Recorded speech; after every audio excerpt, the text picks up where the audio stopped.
Well, Dave, happy with that outcome?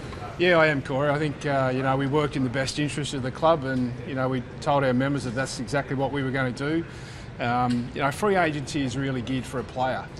So for us to get a deal better than getting nothing or pick 14, we're really pleased. I'm pretty happy with how Geelong handled things as well. Yeah, absolutely. I think it's two mature clubs, working through a situation where, compensation could have been on the table.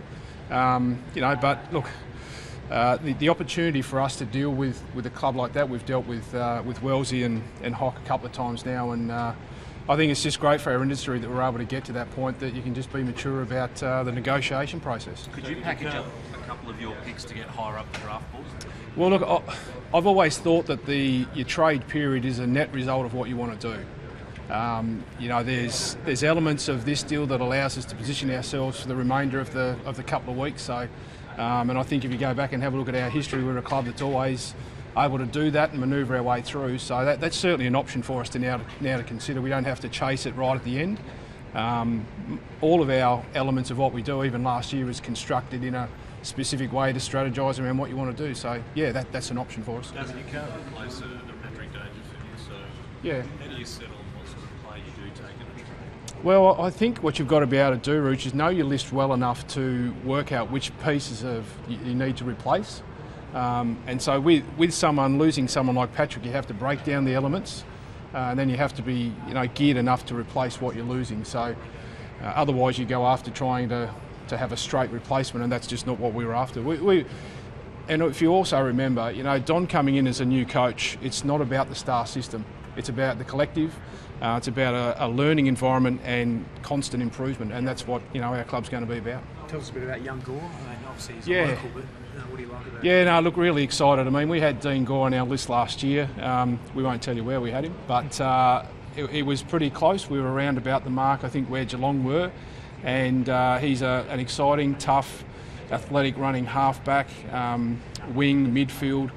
He fits into Pikey's versatility and adaptability position. So really strong, clean, doesn't lose his feet, good kick. So we're really excited to be able to manoeuvre and lodge someone out of Geelong. Have you discussed with any club about potentially swapping picks? Would St Kilda be one of those clubs? Not at this stage, no. I mean today, look, the process and the deal that's been constructed, for Patrick is a lot of work.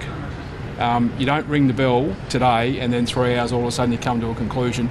The list management group and the recruiting guys, Reedy, Hamish and Steve McChrystal and all those guys working behind the scenes have done an extraordinary amount of work to get us to the position today that we have to lever out the best deal we can for our club. Do you still think you'll need to sell, I guess, the merits of the trade to sections of your fan base, or is it widely understood that you've made the best of a bad situation? Yeah, no, I don't think so.